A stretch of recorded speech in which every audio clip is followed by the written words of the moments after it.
Já estamos de volta depois do rápido intervalo. Olha, você não pode perder, hein? A sequência do TV Mar News com muita informação. Eu tenho o prazer de receber agora, depois desse intervalo, mais um personagem aqui que todas as quintas-feiras traz temas variados para poder levar ao conhecimento da sociedade e dos nossos telespectadores. O quadro Emprego em Renda, que foi lançado semana passada, e tem a presença do meu amigo Israel Lessa, que vai trazer como principal tema no programa de hoje, nessa sua participação, a inclusão social da pessoa com deficiência aqui em Alagoas. Israel, vem para cá. Um abraço para você. Mais uma vez, é uma satisfação. Nós temos, inclusive, o material aí já do quadro Emprego em Renda, né, do nosso Israel Lessa, para poder dar uma ilustrada aqui nessa participação dele. E a pergunta inicial é: que análise você faz sobre este cenário aqui no estado? Quais os maiores desafios para as pessoas portadoras de deficiência ou com deficiência aqui em Alagoas se inserirem, inclusive, na sociedade? Bom dia. Bom dia, Iderlan. Bom dia a todos os telespectadores. Infelizmente, o quadro não é muito bom, né? Haja vista que a gente ainda trabalha com números do IBGE Sim. de 2010, e lá em 2010, cerca de 30% da população alagoana, né, mais ou menos 850 mil alagoanos, se declararam com algum tipo de algum tipo de deficiência. Né? E o que acontece? Né? Infelizmente, nós aqui no estado de Alagoas temos 265 empresas que são obrigadas, pelo tamanho dela, vão passar para a população, que toda empresa que tem mais de 100 funcionários é obrigada a contratar uma cota de deficiente. Essa cota varia de 2% a 5% do número total de empregados. Então, aqui em Alagoas, nós temos 265 CNPJs, né, que são obrigados a fazer essa contratação. E essa contratação era para a gente ter hoje, mais ou menos, no mercado alagoano, de pessoas com deficiências contratadas, perto de 4.200 deficientes, portadores de deficientes contratados. Infelizmente, a realidade não é muito boa, nós não alcançamos nem a metade, chegando perto da metade. Sim. Então, ali, cerca de 2.000 alagoanos, portadores de alguma deficiência, são contratados no mercado. Agora, por que essa lei ela não é cumprida em sua totalidade, Israel, aqui em Alagoas? Infelizmente, ela não é cumprida porque, primeiro, né, é bom a gente deixar claro que o próprio governo do estado, o próprio setor público, poderia ser um incentivador para o cumprimento dessa cota, fazendo com que as empresas prestadoras de serviço, as empresas prestadoras de mão de obra para o serviço público, no caso a gente está falando aqui do governo do estado, mas poderia ser também as prefeituras, né? Poderia já, a partir já de agora, já autorizar ou então declarar que só irá prestar serviço, só irá fornecer mão de obra à empresa que tiver a cota de deficiente contratada. Esse seria um grande passo. A segunda é que as empresas, infelizmente, acham, né, que isso aí não é investimento.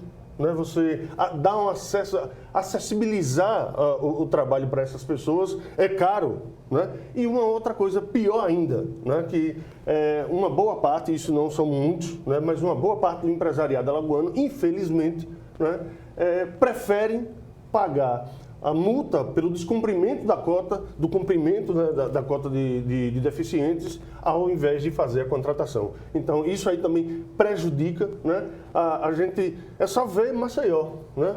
Queira aí, infelizmente, a nossa querida Maceió. E Maceió é a cidade, vamos dizer assim, mais que tem um progresso maior do que as demais no estado de Alagoas. Mas tente sair, aí você tira por aí, tente sair daqui da Ponta Verde e ir para o Ujá. Né? Você que está achando que a situação para essas pessoas não é fácil, tente sair daqui daqui de onde nós estamos, né, e ir aqui para o Ujá para fazer um atendimento. Entendi. É terrível. Infelizmente, a gente precisa, né, que os governantes, principalmente os nossos governantes, tanto do setor da área municipal como estadual, inclusive do governo federal, porque estão aí os prédios do governo federal do mesmo jeito. Você precisa de uma carteira de trabalho. Eu estive lá no Ministério do Trabalho. Né, você precisa tirar uma certidão no INCRA e, infelizmente, esses locais não têm acessibilidade para essas pessoas. Então, o que a gente poderia, de imediato aqui, indicar era que os empresários começassem já a olhar para essa possibilidade de dar uma vez, né, para a pessoa com deficiência, porque são pessoas que ainda têm uma força motora, ainda têm um intelecto muito claro para poder ajudar as pessoas aqui no mercado de trabalho. Agora, como a inclusão social no mercado de trabalho pode mudar também essa capacidade de acolhida às pessoas com deficiência aqui em Alagoas? Essa inclusão. É isso aí. A inclusão, ela serve, né, principalmente para demonstrar para a sociedade que essas pessoas têm a capacidade de servi-las, né? Para você ter uma ideia, quando eu fui superintendente do Ministério do Trabalho, aqui em Alagoas, tinham mais ou menos um cadastro de 1.700 pessoas, né, portadoras de deficientes, que estavam como reabilitados do INSS. Essas pessoas recebem o dinheiro que é oriundo do imposto de todos nós. Sim. Só que elas estão ali, como diz, né,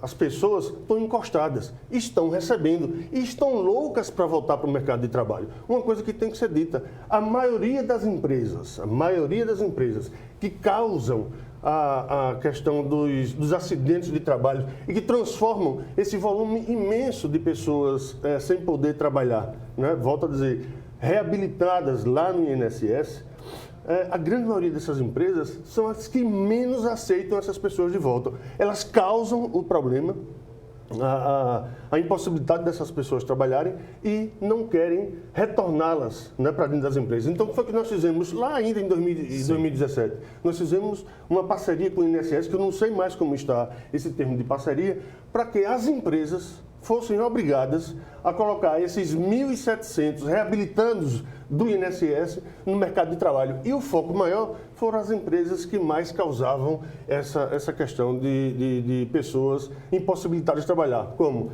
as usinas de cana-de-açúcar, os hospitais. Foram empresas que a gente mais trabalhou para tentar reinserir essas pessoas no mercado de trabalho. E tem muita gente, infelizmente, isso quem trabalha na área sabe, a maior justificativa para não contratar uma pessoa com deficiência, um portador, né, de deficiência física, é a questão de dizer que no mercado não tem gente capacitada. E isso, infelizmente, eu posso dizer, isso é uma mentira. Está aí o Sistema S, está aí o próprio CIEA. Agora, recentemente, a Pestalozzi capacitou, sim, nós demos autorização para a Pestalozzi capacitar essas pessoas e tem, sim, gente capaz, né, gente portadora de deficiência, mas gente capaz de cumprir uma atividade como qualquer um outro cidadão alagoano, cidadão brasileiro pudesse cumprir.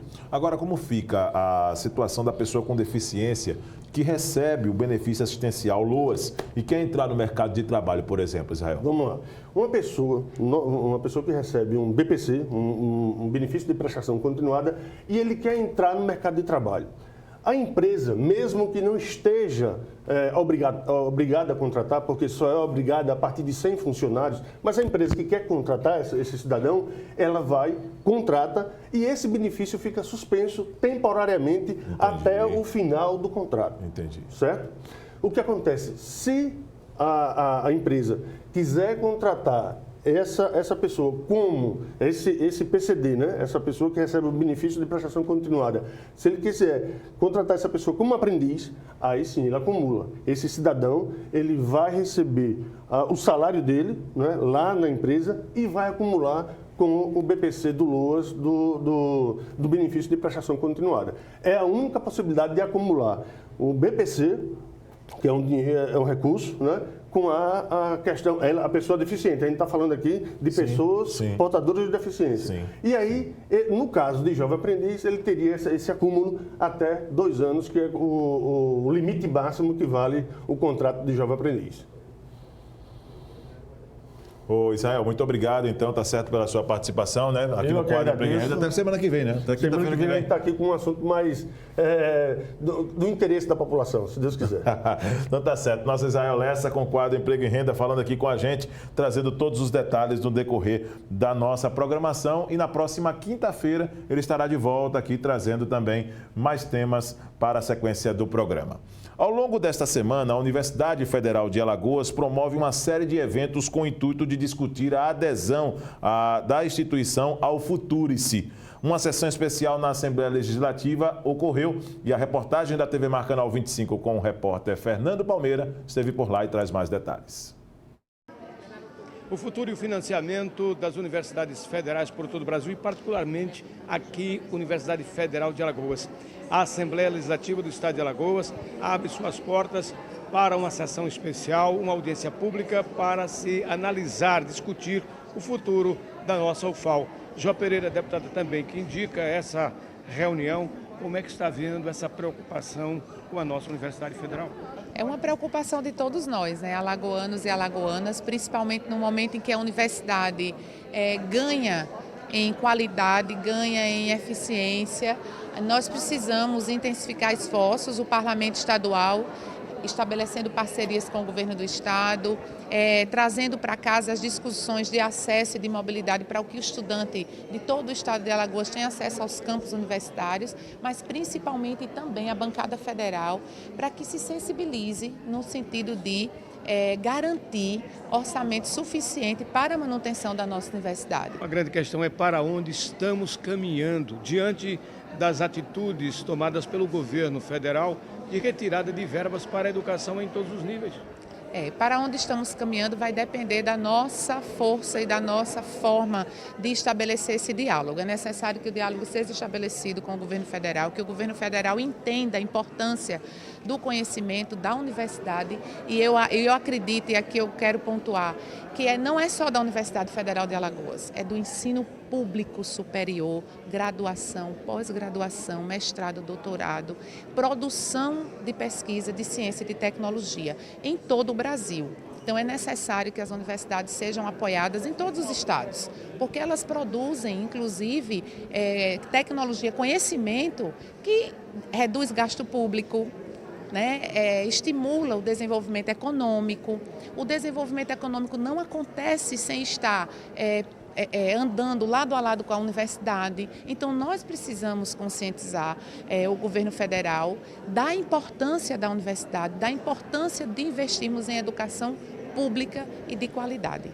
A importância das universidades federais para o desenvolvimento econômico e social do país é imensurável. A importância da UFAL para o desenvolvimento do nosso estado, tanto do que diz respeito às 800 ações de pesquisa e de extensão, os 100 cursos de graduação, 65 pós-graduações.